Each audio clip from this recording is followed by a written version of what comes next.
सभी मित्रों को जय श्री श्याम। मैं नितिन त्रिपाठी अपने इस YouTube प्लेटफॉर्म पर आपका स्वागत करता हूं। उम्मीद करता हूं कि आप लोग अपनी पढ़ाई लिखाई जो है बहुत अच्छे तरीके से कर रहे होंगे। आगामी पीईटी की परीक्षा 18 सितंबर को तय हुई है।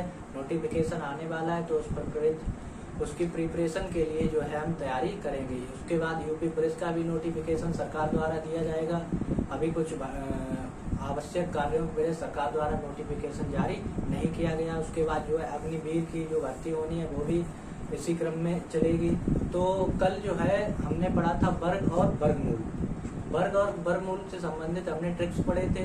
तो उसी में एक पार्ट जो बचा हुआ था वर्गमूल निकालने का, दशमलव वाली संख्याओं का वर्गमूल निकालना। तो कल पार्ट तो करा दिया था, लेकिन उसमें कुछ जो दूसरा पार्ट हमने बनाया था वो ऐड नहीं हो पाया किसी कारणवश। तो सबसे पहले हम जो है दूसरा पार्ट जो बनाया था उसे बताते हैं। उसके बाद में घन तथा घनमूल की संख्या को पढ़ेंगे। तो कल वाला पार्ट देखिए, यहाँ पे एंड था वर्ग और वर्गमूल का। तो यहाँ देखिए हमने बताया था कि अगर वर्ग करते हैं तो दशमलव का स्थान दोगुना हो जाता है, और वर्गमूल लेते हैं तो दशमलव का स्थान आधा रह जाता है।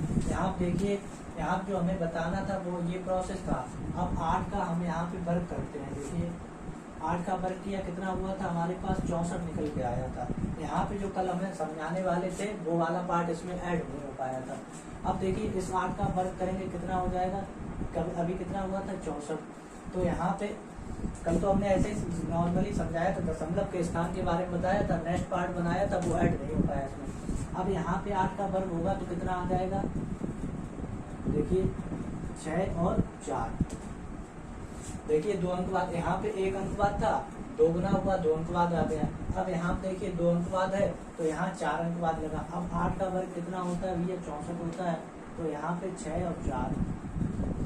अब देखिए यहाँ पे 3 अंक बाद, तो यहाँ पे 6 अंक बाद। अब 8 का वर्ग कितना होता है, 64 होता है। 64 को लिख दिए।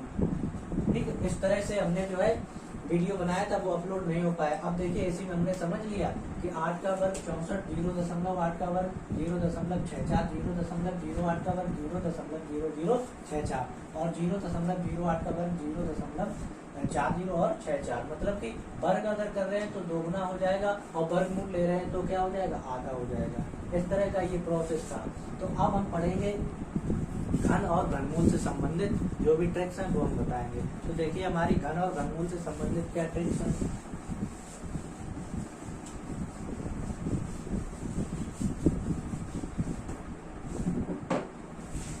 देखिए आज का चैप्टर है हमारा घन और घनमूल। ये टॉपिक है आज का हमारा, क्या है, घन और घनमूल। देखिए हमने जो है सबसे पहले हमने यही बताया था, यहाँ पे अगर x² लिखा हुआ है और x लिखा हुआ है, ठीक है, ये क्या है, ये संख्या है। x क्या है हमारे पास, संख्या है। जैसे हमने वर्ग में पढ़ा था, अगर इसका हम घन करते हैं, क्या किया, घन किया तो क्या हो जाता है, x⁴। ठीक है, x का घन x³ हो गया। और यहाँ से अगर यही संख्या प्राप्त करनी है तो ये क्या हो जाता है, घन। ये क्या हो जाता है, घनमूल। अब देखिए अगर हम कोई संख्या काउंट करते हैं तो क्या होता है, जैसे हमने यहाँ पे 2 संख्या ले ली, 2 संख्या है, x³ क्या था हमारा, पूर्ण धन संख्या। क्या था, पूर्ण धन संख्या। यहाँ पे x³ हमारा पूर्ण धन संख्या था। अब देखिए यहाँ पे 2 संख्या है, 2 का हमने घन किया, 2 का क्या किया, घन। तो कितना निकल के आएगा, 2 की पावर कितना हो जाएगा, 3। 2 की पावर 3 यानी 2 × 2 2 दूना 4 दूना 8, 8 निकल के आ गया। अब अगर यहीं से 8 निकल के आया, अब इस 8 का हम घनमूल लेते हैं तो कितना निकल के आएगा, 2। बात क्लियर हुई, यहीं से बात क्लियर करनी है। 2 का घन 8 और 8 का घनमूल 2। इस तरह संख्याएं बनेगी हमारी। अब देखते हैं कि हम घन निकालते कैसे हैं। देखिए घन से संबंधित हमारा फार्मूला क्या था,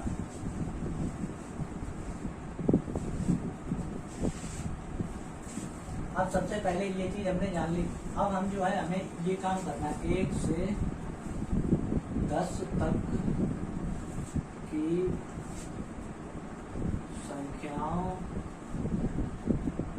के घन लिखने हैं। सबसे पहले क्या करना है, 1 से 10 तक की संख्याओं के घन, ये हमें याद होने चाहिए। ये हमें क्या करना है, याद करने हैं अपने प्रोसेस को समझने के लिए मुँह ज़बानी याद करने अगर हमें याद होंगे तो हमारी कैलकुलेशन कैसी बिल्कुल ईजी हो जाती है इस कंसेप्ट से।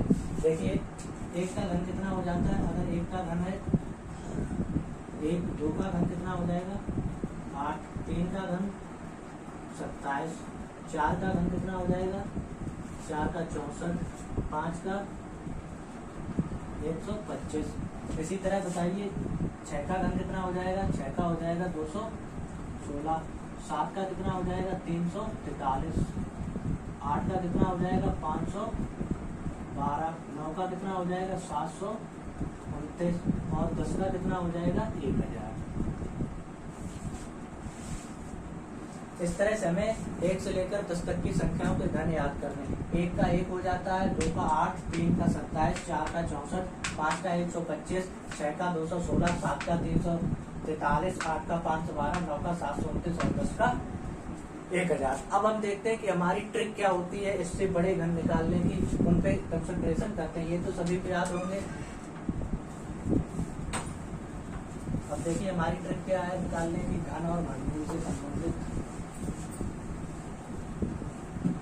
हमने जो है एक फार्मूला पढ़ा हुआ था, कौन सा फार्मूला था, a प्लस बी का होल क्यूब।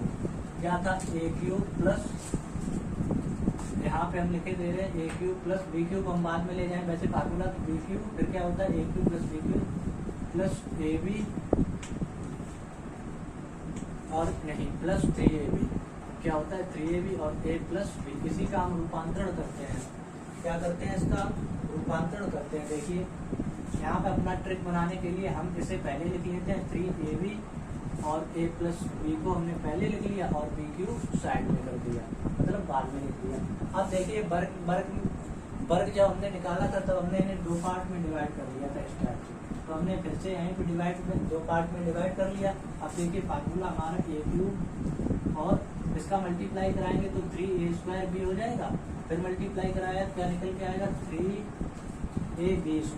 उसके बाद क्या है अपने पास बी क्यूब है। ये हमारी ट्रिक है, इस ट्रिक से हमें अपना कंसेप्ट क्लियर करना है। जो हमारी वर्ग में ट्रिक थी वही यहाँ पे ट्रिक है। इसी ट्रिक से हमें क्या करना है, अपना फार्मूला सभी घन निकाल रहे हैं। अब देखिए जैसे हमने यहाँ पे 12 लिख दिया, इसका क्यूब निकालना है हमें। इसी ट्रिक से हम समझते हैं। सबसे पहले देखिए फार्मूला जो था हमने 2 पार्ट में डिवाइड किया था, इसको भी हम 2 पार्ट में डिवाइड कर लेते हैं। तो हमने 1 और 2 में इसको डिवाइड कर दिया। अब देखिए यहाँ पे a क्यूब है, a की वैल्यू कितनी है और b यहाँ की हो गया। अब देखिए a क्यूब लिखा हुआ है, मतलब क्या लिखा हुआ है 1 का क्यूब। उसके बाद देखिए 3, फिर a का स्क्वायर यानी कि 1 का स्क्वायर कर दीजिए। उसके बाद मल्टीप्लाई b यानी कि 2। इतना क्लियर हुआ। उसके बाद देखिए 3 लिखा हुआ है, 3 लिख दिया। फिर a लिखा हुआ है तो हमने 1 का मल्टीप्लाई करा दिया, b लिखा हुआ है तो 2 का स्क्वायर हो जाएगा। यहाँ से b की वैल्यू 2 है। अब देखिए b क्यूब लिखा है यानी कि 2 का क्यूब। इस टाइप से लिख लेना है। अब देखिए इसका प्रोसेस क्या है, 1 का क्यूब 1 हो गया, 3 3 गुना 6, 1 का वर्ग 1 हो जाएगा तो 3 गुना 6, 6 एकम 6। इस तरह से हम अब देखिए यहाँ पे 3 और 2 का स्क्वायर 4, 4 दिया 12, 2 का क्यूब 8। अब प्रोसेस यहीं पे समझने वाला है। प्रोसेस यहीं पे क्या है हमारे पास समझने वाला प्रोसेस होता है। जो यहाँ पे इकाई का अंक है उसको हम वैसा ही लिख देते हैं, वैसा ही लिख दिया। उसके बाद यहाँ पे इकाई के अंक को भी वैसा ही लिखेंगे। अब इसको ऐड करेंगे, इसको इसके साथ ऐड किया तो 6 कितना हो गया 7। अब यहाँ क्या बचा 1। इस तरह से क्या निकल के आ गया 12 का क्यूब निकल के आ गया, कितना आ गया 1728। एक बार फिर हम इसी प्रोसेस को समझने की कोशिश करते हैं। देखिए सबसे पहले 12 लिखा हुआ था, हमने अपनी ट्रिक के मुताबिक जो है तोड़ लिया, 1 और 2 में तोड़ दिया। उसके बाद जो फार्मूला था हमारा, जो ट्रिक थी, उसी में हमने 1/1 वैल्यू पुट की। वैल्यू पुट करने के बाद हमें 1, 6, 12, 8 प्राप्त हुआ। अब इन्हें ऐड करने का प्रोसेस क्या होता है, 8 को हमने वैसा ही लिख दिया, 2 को वैसा ही लिख दिया। उसके बाद ये अंक जो है इसमें ऐड होगा तो 6 कितना हो गया 7 और 1 को वैसा ही लिख दिया। तो ओवरऑल आंसर 12 का क्यूब कितना निकल के आ गया 1728। इसी प्रोसेस से हम नेक्स्ट क्वेश्चन समझते हैं। 2 क्वेश्चन समझाऊंगा। अब देखिए हमने अगला क्वेश्चन लिखा हुआ है कि हमें 34 यानी कि 34 का क्यूब बताना है। तो सबसे पहले हमें उसी फार्मूले के अकॉर्डिंग अपने जो है इसको क्यूब को तोड़ लेना है। तो 3 और 4 में हमने तोड़ दिया इसे। अब क्या था फार्मूला हमारे पास था ए क्यूब, फिर 3a² b, उसके बाद 3ab² और क्या था b क्यूब। इस टाइप से हमारी ट्रिक थी, उसी के अकॉर्डिंग हमें वैल्यू पुट करनी है। तो यहाँ पे 3 का क्यूब, फिर क्या हो जाएगा 3 × a², तो 3 का स्क्वायर मल्टीप्लाई 4। उसके बाद यहाँ पे देखिए 3 × 4 का स्क्वायर और यहाँ पे 4 का क्यूब। इस तरह से हमें जो है यहाँ पे वैल्यू मिल जाएगी। अब देखिए हमें क्या करना है, 3 का क्यूब 27। अब देखिए यहाँ पे 3 का स्क्वायर 9 हो गया और 4 को लिख दिया, 3 × 3 और 4 का स्क्वायर 16 और 4 का क्यूब कितना होता है 64। कैलकुलेशन देखिए ज़्यादा बड़ी नहीं करनी है। अब कितना हो जाएगा देखिए यहाँ पे 3 चौको 12 निम्मा 108। ठीक है, कैलकुलेशन इसी तरह से। अब देखिए 3 त्रिका 9 और 16 निम्मा 144, इस तरह से, और 64 लिखा हुआ है। अब देखिए यहीं पे प्रोसेस थोड़ा समझने वाला होता है। अगर ये हमने समझ लिया तो सभी क्वेश्चन हम आसानी से क्लियर कर सकते हैं। देखिए इकाई का अंक वैसा ही लिखना है, हमने 4 लिख दिया। अब दहाई का अंक यहाँ भी है, इकाई का अंक यहाँ भी है। अभी पिछले क्वेश्चन में नहीं था, केवल यहाँ पे नहीं था, तो हमने वैसा ही लिख दिया। अब जब यहाँ पे हमें मिला तो इन दोनों को ऐड किया जाएगा। ऐड करेंगे तो 6 और 4 10 हो जाएगा, कैरी कितनी हो जाएगी 1। अब देखिए ये दो अंक हमें साथ लेके चलने हैं, 14 और 108।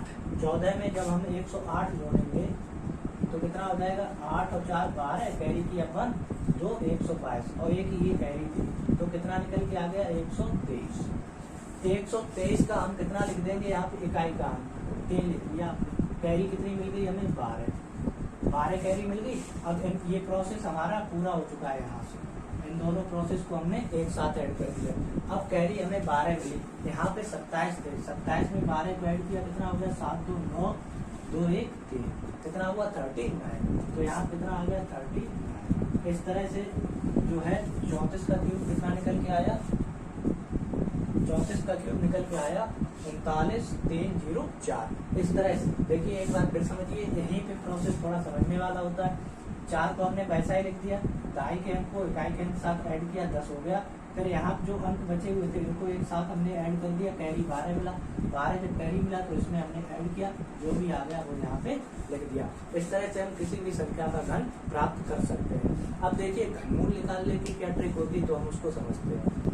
अब देखिए हम समझते हैं घनमूल निकालने का प्रोसेस क्या है। तो इसके लिए कुछ कंडीशंस हैं जो हमें फॉलो करनी पड़ती हैं, याद करनी पड़ती हैं, तभी हम संख्या का घनमूल देखते ही बता सकते हैं कि ये कौन सी संख्या का घनमूल है। तो वो कंडीशंस क्या, हम कंडीशंस को समझने की कोशिश करते हैं। जैसे हमारे पास कोई पूर्ण घन संख्या दी गई है, उसका इकाई का अंक अगर ये है, क्या देखिए 0 1 4 5 6 9, इनमें से अगर कोई भी इकाई का अंक है तो घनमूल लेने पर प्राप्त संख्या के इकाई का अंक क्या होगा। देखिए अगर पूर्ण धन संख्या के इकाई का अंक 0 है तो घनमूल लेने पर भी 0 आएगा। यदि 1 है तो 1 आएगा, यदि 4 है तो 4 आएगा, और 5 है तो 5 आएगा, 6 है तो 6 आएगा, और 9 है तो क्या आएगा 9 आएगा। कोई पूर्ण वर्ग धन संख्या होगी उसका घनमूल लेंगे, जो इकाई का अंक उसका है वही इकाई का संख्या उसका घनमूल लेने पर हमें प्राप्त होगी। देखिए कैसे, देखिए को समझने की कोशिश करते हैं। जैसे हमारे पास 1000 है, 1000 कैसी, यहाँ देखिए इधर से बता दें, 1000 है, 1000 कैसी है पूर्ण धन संख्या है। जब हम 1000 का घनमूल लेंगे तो कितना आएगा 10 आएगा। यहाँ देखिए इकाई का अंक कितना है 0 था, यहाँ पे इकाई का अंक, यहाँ भी कितना मिला 0, कंडीशन सेटिस्फाइड हुई। उसके बाद देखिए 1 लिखा हुआ है, कितना लिखा हुआ 1। अगर किसी संख्या के पूर्ण धन संख्या के इकाई का अंक 1 है तो घनमूल लेने पर भी उस संख्या के इकाई का अंक क्या आएगा 1 आएगा। जैसे इसका कोई एग्जांपल अभी हम बता रहे हैं।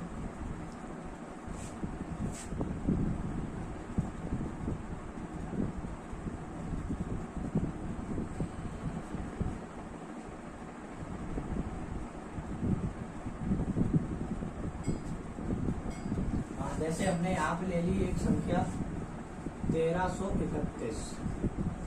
एक संख्या हमने ली 1331। 1331 कैसी है? पूर्ण धन संख्या है, इसके इकाई का अंक 1 है। यहाँ देखिए 1331 का घनमूल लेंगे तो कितना निकल के आ जाएगा? 1331 का घनमूल लेंगे तो कितना निकल के आया? 11। यहाँ भी इकाई का अंक 1 था, यहाँ भी इकाई का अंक 1 है। कंडीशन सेटिस्फाइड हुई। उसके बाद देखिए 4, हमने संख्या ले ली 64। 64 किसका क्यूब होता है?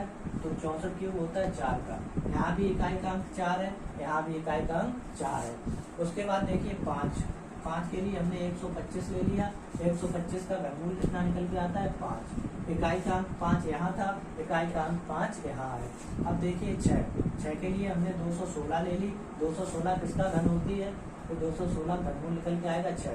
इकाई का अंक 6 यहाँ पे था, 6 यहाँ। कंडीशन सेटिस्फाइड हुई।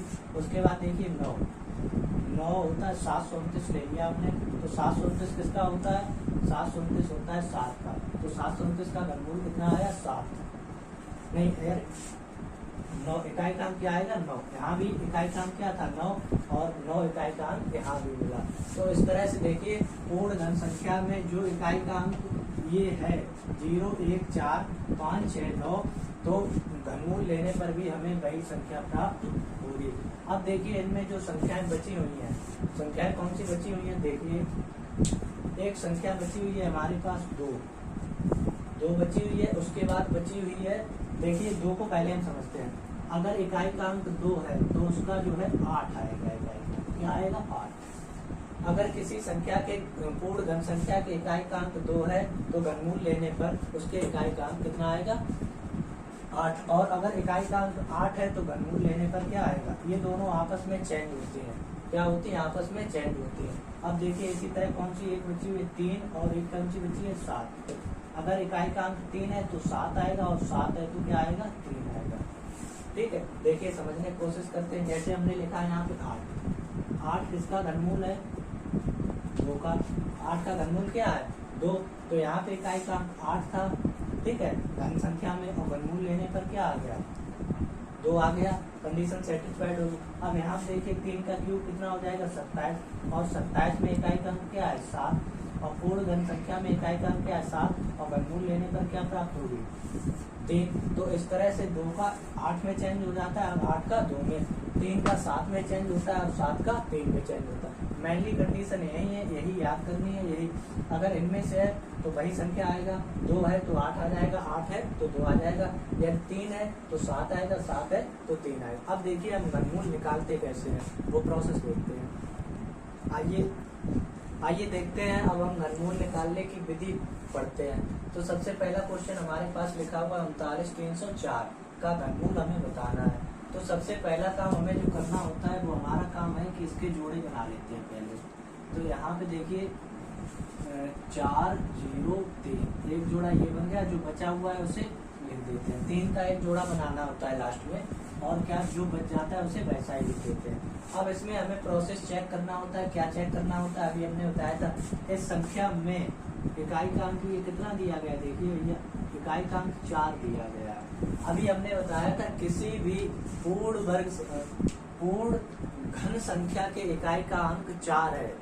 किसी पूर्ण घन संख्या के इकाई का अंक 4 है तो घनमूल लेने पर भी वही अंक प्राप्त होगा। ठीक है, तो इसका जब इकाई का अंक 4 है, इसका हमने घनमूल लिया। क्या लिया? घनमूल लेंगे तो तब भी क्या इकाई का अंक प्राप्त होगा? 4।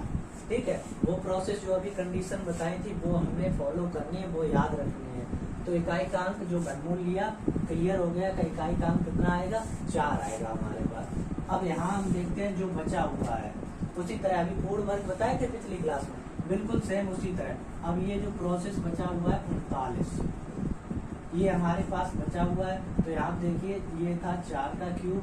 ठीक है, अब 39 से जस्ट पहले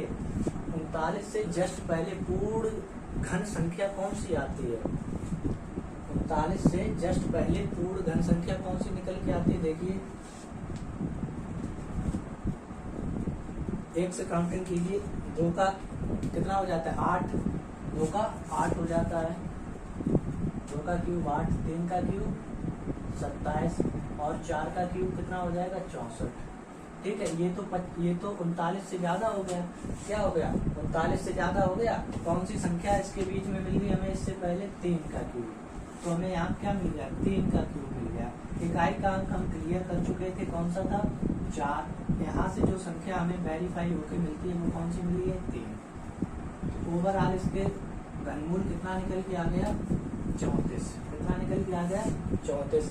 अभी डिस्टर्ब होंगे हम कौन सी संख्याओं में? जिनके इकाई का अंक हमने बताया था 2 होता है तो 8 हो जाता है, और अगर 8 है तो 2 हो जाता है, 3 होता है तो 7 हो जाता है, और 7 हो जाता है तब 3। तो वहीं पे जो हमने पूर्ण वर्ग संख्याओं में बड़ा छोटा बताया था मान, वहीं से हमें क्लियर करना होता है। तो देखिए ये प्रोसेस फिर एक बार समझते हैं। यहाँ पे हमने इकाई का अंक देखा 4 है, तो पूर्ण घन संख्या के इकाई का अंक 4 है, तो घनमूल लेने पर भी वही संख्या मिलती है। तो हमने क्लियर कर लिया कि यहाँ से इकाई का अंक कितना निकलेगा? 4।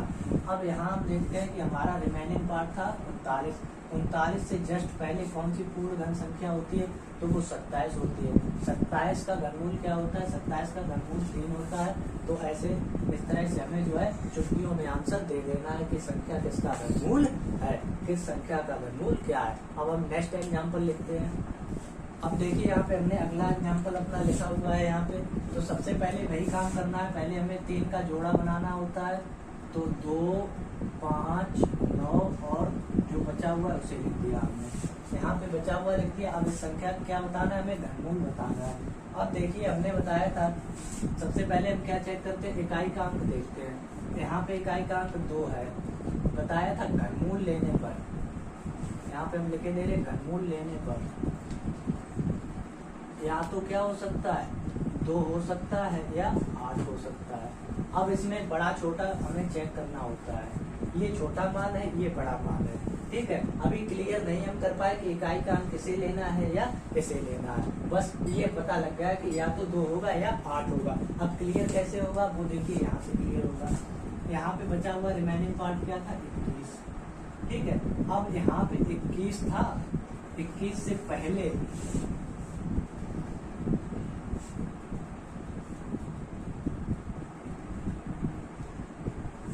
यहाँ पे हमारे पास रिमेनिंग पार्ट जो बचा हुआ था वो 21 था। 21 से पहले पूर्ण वर्ग संख्या कौन सी आ जाती है? 21 से पहले बताओ, 21 से पहले पूर्ण वर्ग संख्या कौन सी आती है?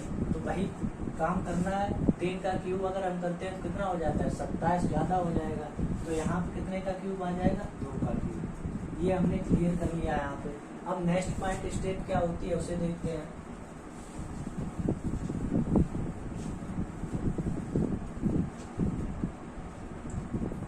अब यहाँ पे हम चेक करेंगे, थोड़ा अच्छे से समझना है। यहाँ पे स्ट्रिक्ट से हम जो है, अब देखिए 21 से पहले हमने लिख लिया।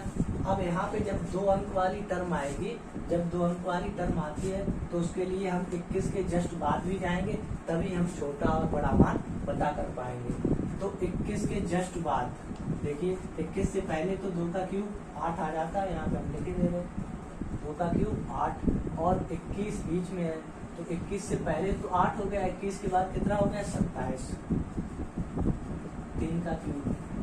अब यहाँ से हमें क्लियर करना है कि इकाई का अंक ये संख्या निर्धारण करती है। कौन करेगी? निर्धारण। तो इसका मान कितना निकल के आता है? 27। और बीच वाला रिमेनिंग पार्ट कितना है? 21, जो कि 27 से छोटा है। हमने बताया था अगर विपरीत चलते हैं पूर्ण वर्ग संख्या में, हमने क्या लिखा था? यदि छोटा है तो हम क्या लेंगे? इकाई का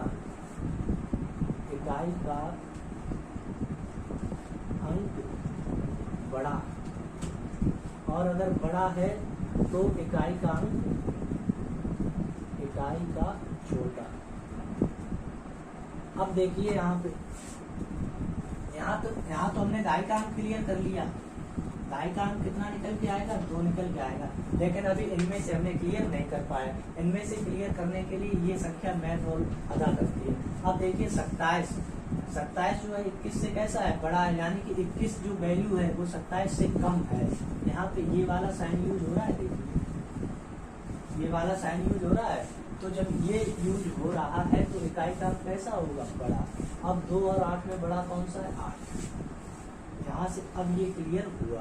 इतना प्रोसेस, इतना टाइम हमने इसलिए लगाया इस क्वेश्चन में कि आप जो है बड़ी अच्छे से समझ सकें। अब दोबारा फिर समझाता हूँ। अगर पूर्ण वर्ग घन संख्या का इकाई काम कितना है 2, तो उसमें कंडीशन घनमूल लेने पर या तो 2 मिल सकता है या 8 मिल सकता है। इसमें बड़ा छोटा देखना होता है। फिर जो रिमेनिंग पार्ट हमारा बचा हुआ था 21 से जस्ट पहले 2 का क्यूब आता है, पूर्ण घन संख्या होती है, और 27 होती है। 27, अब देखिए 27 को हम 3 के क्यूब में लिखते हैं, और जो रिमेनिंग पार्ट बचता है 21, अगर ये वाली वैल्यू इससे कम है, ये वाली वैल्यू इससे ज्यादा है तो हम बड़ा अंक लेंगे, और अगर कम है तब छोटा लेंगे। तो इस तरह से हमें यहाँ से क्लियर हुआ, इकाई का 8 हो गया, और यहाँ से हमने इकाई का क्लियर कर लिया। तो ये जो संख्या दी गई थी इसका घनमूल क्या निकल के आ गया 28। इस तरह से इस प्रोसेस को करना होता है। नेक्स्ट एग्जाम्पल देखते हैं। आइए देखते हैं नेक्स्ट क्वेश्चन क्या है। नेक्स्ट क्वेश्चन लिखा हुआ है क्यूब रूट के अंदर लिखा हुआ है 43, 89, 76। क्वेश्चन कितना भी बड़ा हो प्रोसेस वही रखना है। हमें अपना जोड़ा बनाना है। सबसे पहले देखिए हम जोड़ा बनाते हैं, तो 6, 7 और 9, उसके बाद ऑब्लिक, फिर क्या लिखा हुआ है 438। इस तरह से हमने जोड़ा बना लिया। जोड़ा बनाने के बाद हम सबसे पहले इकाई का अंक चेक किया करते हैं। क्या करते हैं इकाई का अंक, जब इकाई का अंक यहाँ पे कितना है 6 इकाई का अंक निकल के आया, और इसका घनमूल लेंगे तब भी कितना निकल के आएगा इकाई का, घनमूल लेने पर भी इकाई का अंक 6 ही निकल के आता है। तो इकाई का अंक तो हमने क्लियर कर लिया। यहाँ पे इकाई का अंक क्लियर हो गया हमारा कि कितना आएगा 6। क्यों आएगा, क्योंकि यदि किसी पूर्ण घन संख्या के इकाई का अंक 6 है तो घनमूल लेने पर भी इकाई का अंक वही संख्या रहती है। इसका जो है हम पहले ही नियम मेथड बता चुके हैं। तो जो है अब यहाँ से हमने 6 क्लियर कर लिया। इसका 6 क्लियर करने के बाद बचा हुआ पार्ट जो होता है उसे हम लिख लेते हैं 438। अब यहाँ कंडीशन जो प्रीवियस क्वेश्चन में फॉलो कराई थी वो नहीं करानी। वो कब करानी होती है, जब यहाँ पे इकाई के हैं तो 2 निकलते हैं। 2 कब निकलेंगे, जब इकाई का क्या होगा 2 होगा, 8 होगा, 3 होगा, 7 होगा, तब वो कंडीशंस आते हैं। जब वो कंडीशंस नहीं आएंगे तो हम डायरेक्टली करते हैं। अब देखिए इससे जस्ट पहले 438 से जस्ट पहले पूर्ण घन संख्या कौन सी होती है। अब हमें इसके लिए 1 से लेकर 10 तक के घन याद होने चाहिए, तभी हम फास्ट कर सकते हैं। तो देखिए 438, अब यहाँ पे हम फिर एक बार समझा रहे हैं कि हमारे पास 2 का क्यूब कितना होता है 8, 3 का क्यूब कितना होता है 27, और 4 का क्यूब क्या होता है 64, 5 का क्यूब कितना निकल के आ जाता है 5 का आ जाता है 125, 6 का निकल के आता है 216, और 7 का निकल के आ जाता है 343, और 8 का निकल के आता है 512। अब ये 512 तो इससे ज्यादा हो गया, 512 ज्यादा हो गया, हमें कम वाला रखना है। कम वाला क्योंकि इकाई का अंक हमें कंफर्म हो गया। जब कंफर्म नहीं होता है तो हम ज्यादा भी लेते हैं और कम भी लेते हैं। तो यहाँ पे इसका कौन सा हमें मिला 343। कौन सी संख्या मिली 343। 343 का घनमूल कितना होता है 7। 343 का घनमूल कितना होता है 7। तो इकाई का अंक 6 था, इकाई का अंक यहाँ से क्लियर हो गया, तो कितना निकल के आ गया 76। इस तरह से हम जो भी क्वेश्चंस घनमूल के होते हैं, जो भी कंडीशंस हमने बताई हैं, उन कंडीशंस को याद रखना है। तो हम देखते ही संख्या को बता सकते हैं कि यह संख्या कि इस घन संख्या का घनमूल क्या होगा। आज की क्लास के लिए इतना ही दोस्तों। घन और घनमूल से जो भी संबंधित ट्रिक और आसानी से क्वेश्चन करने वाली जो भी संबंधी विशेषताएं थी वो हमने आज सारी बता दी हैं। और आज के लिए इतनी ही क्लास हम रखते हैं। चैनल को जो है लाइक करें, सब्सक्राइब करें और शेयर करें। जय